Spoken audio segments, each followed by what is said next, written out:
Love Serye TV. Looking for my baby's dad. Tunghayan na po natin ang ika-15 bahagi. Anong bilis ng tibok ng puso ni Lina habang pinapaspasan ang pagpapatakbo ng kotse ni Regine. Nakipagpalit si Lina ng sasakyan sa kaibigan at mamaya ay magtatagpo sila. Kailangan lang niyang sundan si Tirso. Ayaw sana niyang gawin yon na parang isang espiya. Ngunit ano ang magagawa niya kung ayaw sabihin ng kanyang asawa ang totoo? 2 pagkakataon pang nahuli ni Lina na nagsisinungaling si Tirso. 2 ulit na nag-gym ko noong lalaki pero pag uwi ay malinis sa mga damit na dapat ay labahan na. Wala nagbago sa pakikitungo nito sa kanya, bagamat parang pagod na pagod parati pag uwi. Ang sabi ni Tirso dahil natatagalan ng hindi nito pag-ehersisyo, kaya ngayon nagsimula ulito ay mabilis mapagod. Kalokohan, dahil hindi naman nag-gym ang lalaki. At heto ngayon si Lina, nakasunod sa sasakyan ng asawa na hindi patungo sa gym. Ang paalam kanina ni Tirso ay tutuloy ito sa lintik na gym, pero nalagpasan na nila iyon. Patungo ang lalaki sa Quezon City. Hindi alam ni Lina kung bakit. Maliban na lang kung bibisitahin ito ang branch ng restaurant. Umaasa siyang iyon ang gagawin ng asawa. Kung hindi ay mag-aaway sila. Ngunit tila nais ni Tirso ng gera dahil sa tapat ng isang condo tower huminto ang sasakyan nito. Naghintay si Lina ng ilang minuto. Saka sumunod. Mayroong receptionist sa lobby ng gusali at doon ay nagtanong siya kung saang unit nagtungo si Tirso. Ma'am, confidential po yung bagay na yon. Hindi rin po kami nagpapapasok ng hindi tenant o bisita ng tenant. Uwi ka na receptionist. Naglabas si Lina ng 2,000 piso. Kumanta ang receptionist. Unit 715, nakapangalan sa isang Vivian. Alcano ang unit. Nagpasalamat si Lina sa receptionist at hiniling na huwag nang ipapaalam sa kahit na sino ang naging palitan nila. Tumuloy siya sa sasakyan. Nais umiyak, ngunit hindi niya magawa. Naghintay lang si Lina. Nais sugurin si Tirso paglabas nito ng gym na nangyari ng madilim na. 3 oras ang itinagal nandoon ng lalaki. Pagpasok nito sa sasakyan ay nag-ring yung cellphone ni Lina. Hello? Hi? Tugon ni Lina. Kahit nais niyang singhalan si Tirso. Nasaan ka? Here at the gym. Pauwi na rin ako.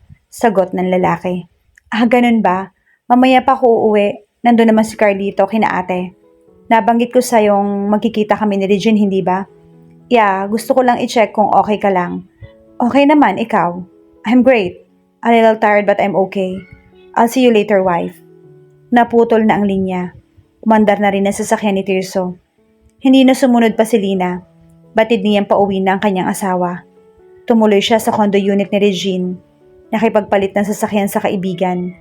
Balak na sanang umuwi ni Lina ngunit bigla siyang napaluha nang tanungin siya ni Regine. Ano ba yun nangyari? Mukha kang pinitpit na luya. Regine, hindi na naituloy ni Lina yung sasabihin dahil sa paghagulhol. Diyos ko, ano bang nangyayari? Pumasok ka nga muna. Tumalima si Lina.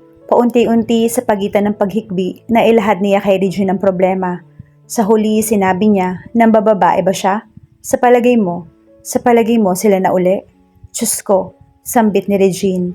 Ayokong gatungan yung hinala mo pero friend, ano pa ba sa tingin mo? Alangan naman nagpapatentero lang sila sa unit ng babae, hindi ba? Sabi mo mismo parang pagod na pagod siya tuwing umuuwi. Sabi mo walang nangyayari sa inyo nitong huli. Anong gagawin ko? Tanong ni Lina. Puntahan mo yung babae. Siya naman yung lumalapit sa asawa mo. Gerahin mo. Ang mga ganyang babae hanggang hindi nasusupla, hindi titigil. Payo ni Regine. Nanatili lang si Lina sa bahay ng kaibigan hanggang sa humupa ang pamamaga ng kanyang mga mata. Saka siya nagpaalam. Na makarating malapit sa bahay nila ni Tirso, ay ipinarada muna niya ang sasakyan. Nag-iisip na maganda sasabihin sa asawa. Haharapin ba niya si Tirso? Kukumprontahin? Hindi alam ni Lina.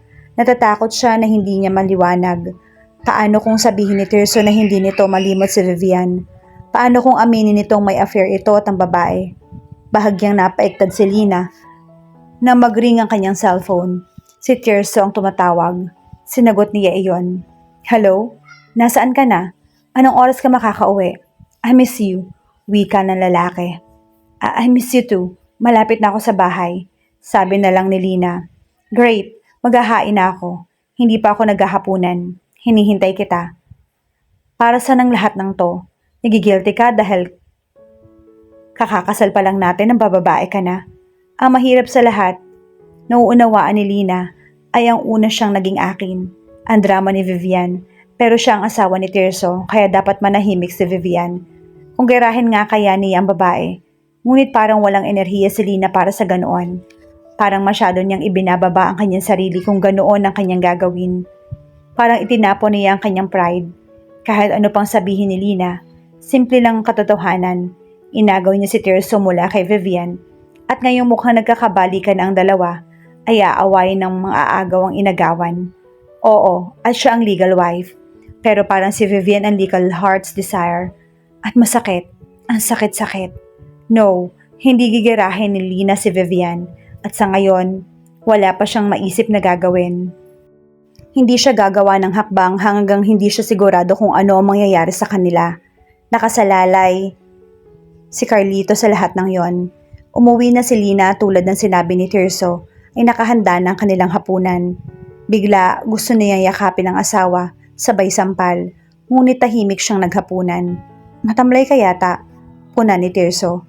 May problema kasi si Regine, nahawa ako sa tamlay niya. Pagsisinungaling ni Lina. Is everything alright? No, everything is messed up. Oo, okay lang naman. Nalungkot lang ako sa sitwasyon niya kasi boyfriend niya pala. Tapos nahuli niya ng bababae. This got so suck, wika ni Tirso. I know right, ani Lina. Well, it up. Ang galing mo magpanggap, wisit ka. Unti-unting tumaas ang galit ni Lina. At bago pa iyon ganap na sumambulat, ay tinapos niya na ang pagkain. Sabay silang umakyat ni Tirso. Nagtagal siya sa banyo. Gusto niyang tulog na ang lalaki sa pagtabi niya rito. Nang mahiga si Lina, akala niya ay tulog na nga si Tirso.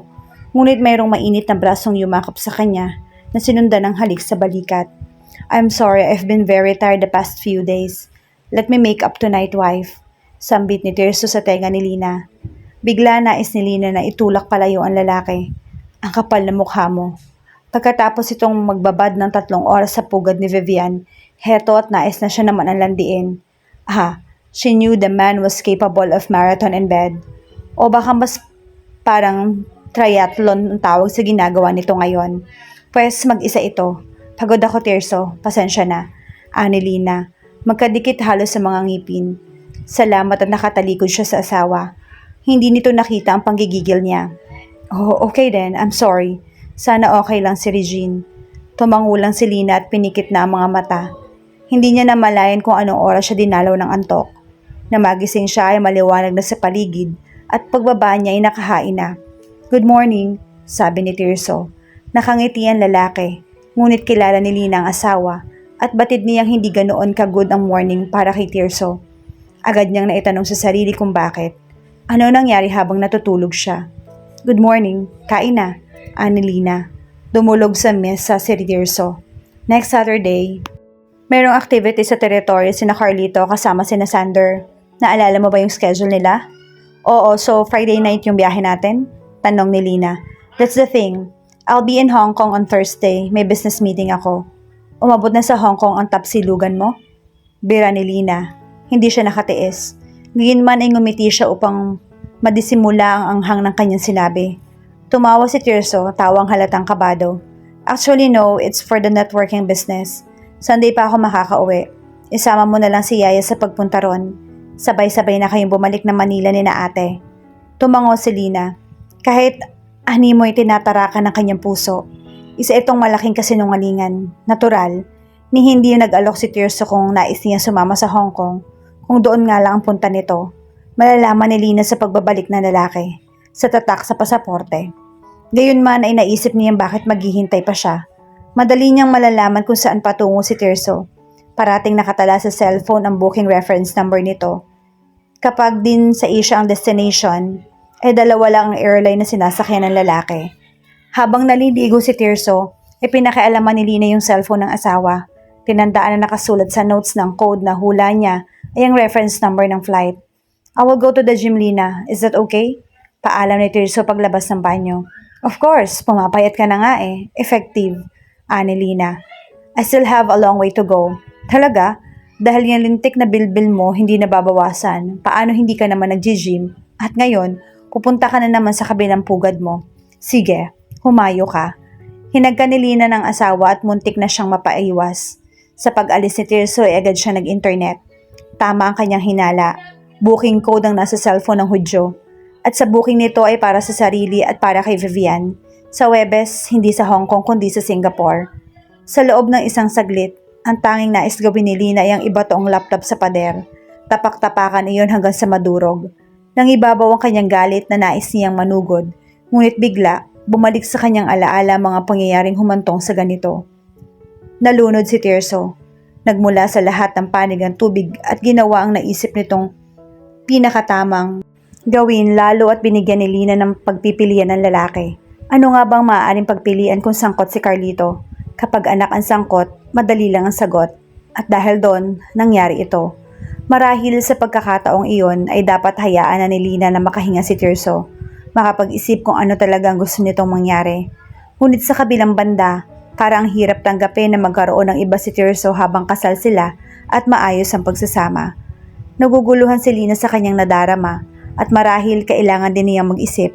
Sa ngayon, ang nais niyang gawin ay bigyan ng pagkakataon si Tirso na magbago ng isip na umalis kasama si Vivian. Iyon sa ngayon ang plano. Kapag hindi umamin ng lalaki, kapag hindi na konsensya, pues kailangan na niya magparaya. Ibigay ang panahong dapat ay noon pa niya ibinigay kay Tirso. Maghapong naghanda ng hapunan si Lina, lahat ng paborito ni Tirso. 7:00 nakahanda na ang hapag. Naroon na si Carlito at dalawa sila naghihintay sa ama nito. Dumating din si Tirso. At sa palagay ni Lina ay magandang senyales na inamin ng lalaki nang sila na lamang dalawa na hindi ito tumuloy sa gym. Akala ko sa gym ko pupunta, sabi ni Lina. Yeah, an old friend called and we decided to have a little chat instead, sagot ni Tirso. Sinong old friend? Nagkibit balikat si Tirso. Sumubo ng pagkain na tila kay tagal iyong inuya, saka tumugon. Someone you don't know. Natural, kilala ni Lina ang old friend na yon. Hindi siya nagpahalata. 4 na araw para magbago ng isip si Tirso at umamin. Lulunurin niya sa lambing ang asawa. Pagkatapos magligpit ay niyaya ni Lina sa silid si Tirso at minasahe. Panay ang ungol na lalaki hanggang sa higitin ng kamay ni Lina at kubabawan siya. Got you now, wife. Nais ni Lina na ibigay kay Tirso ang lahat. Itodo ang paglunod dito, ngunit hindi pala niya kaya, lalo na at alam niyang kung sino ang kasama ng asawa kanina. Nagdahilan siya. Sinabing nag-pole dancing siya kanina kaya sumakit yung kanyang kasukasuan. Matagal na rin akong hindi nag-exercise kaya sumakit din yung katawan ko. Tulad mo na nagsimula ka mag-gym. You want a massage? Tanong ng lalaki. Agad na tumango si Lina. Si Tirso ang nagmasahe sa kanya. Batid niyan labis siyang nangungulila sa lambing ng asawa. Sakali man. Ayaw na muna niyang isipin yon. Mayroon pang ilang araw para maliwanagan si Tirso. Matuklasan kung ano ang prioridad nito sa buhay. Umaasa si Lina na makakatulong siyang makita ng lalaki ang katotohanan. They were good together. They were meant to be together. Magkayakap na natulog si Lina at Tirso ng gabing iyon at sa mga sumunod pang gabi. Sa katunayan, parang mas tumamis ang sandaling magkasama sila.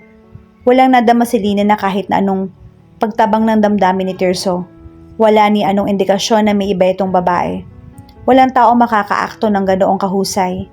Halos kumbinsido na ni Lina ang sarili na hindi aalis ng lalaki. Bakit nito itatapon ang lahat ng mayroon sila para kay Vivian? Para sa kahit na anong bagay sa mundo. Ngunit Miyerkules ng gabi ay nag-empake ng damit si Tirso. I will be back on Sunday. Sure ka bang aalis ka? Tumingin kay Lina ang asawa. What do you mean? Hindi ka sasama sa teritoryo? I need to go. Gusto mo ako na lang yung mag-pack niyan? No need. Konti lang naman yung dadalhin ko. Naghintay si Lina hanggang kinabukasan. Kung magtatapat si Tirso. Wala. She wondered what his plan was. Nang sandaling magpaalam ang lalaki na aalis na, biglang nais niyang humagulhol dahil niyakap siya nito ng mahigpit at sinabi, I'm gonna miss you terribly. Bakit ka ba kasi aalis? Baka pwede namang hindi ka na umalis. Ani Lina, pinigilan ng pag-iyak. Bakit ganoon ang pamamaalam ni Tirso? Parang ang bigat ng dating. Parang hindi na magbabalik. I need to go. It's something that I simply have to do. Paliwanag ni Tirso. Lalong para nang hina si Lina. Isang bagay na sadyang kailangan nitong gawin. Hindi maaaring pigilan at hindi maaaring awatin. Hinagkan siya ni Tirso sa mga labi, saka umalis. Hinayaan na ni Lina ang mga luhang pumatak. Nagtungo siya sa silid at gumawa ng liham. Tirso, umalis ako dahil alam kong kailangan mong mag-isip. Sa pagkakataong ito, wala kang matatanggap na pressure mula sa pamilya mo o sa nanay ko. Alam ko kung nasaan ka sa mga oras na sinabi mong nasa gym ka. Alam ko rin na hindi ka sa Hong Kong ang punta ngayon, kundi sa Singapore. Alam ko kung sino yung kasama mo. Ang siyang kasama mo rin tuwing nasa gym ka. Do I hate you? I have to admit that yes, I do. I hate it that you needed to lie and pretend everything's okay when everything's messed up. Mas natuwa pa siguro ako sa iyo kung ginawa mo to nang hindi tayo nagkakasundo. Kahit paano, mas matatanggap ko. Hindi ko alam kung ano yung plano mo sa buhay, pero alam kong isinasaalang-alang mo si Carlito. At kapag involved si Carlito, involved ako. Pero huwag mong aalalahanin ngayon ang bagay na yon. Kung tutuusin, malaki na si Carlito. Madali na siya makakapag-adjust. Ano man ang maging desisyon mo at desisyon ko. Sa ngayon, wala na akong maisip na tamang gawin. Pero kailangan ko rin ng panahon para makapag-isip tulad mo. Give me that time. That is all I request for now. Love, Lina. Pinunasan ni Lina ang mga pisnging basa ng luha. Itinupi ang sulat at iniwan sa ibabaw ng kama nilang mag-asawa. Sa linggo pa siya aalis. Ihahabilin si Carlito sa yaya nito at kay Tela. Makikiusap siya sa hipag na sa pagkakataong yon ay huwag na makialam sa kanila ni Tirso. It was their problem and not hers. Sa palagay niya ay mauunawa ni Tela. Nag-empake si Lina. Mabigat ang bawat galaw. Pakiramdam niya ito na ang huli. Dahil habang umaandar ang mga sandali, ay hindi na rin niya tiyak kung kaya pa niyang tanggapin ang asawa, sakaling siya ang pipiliin nito.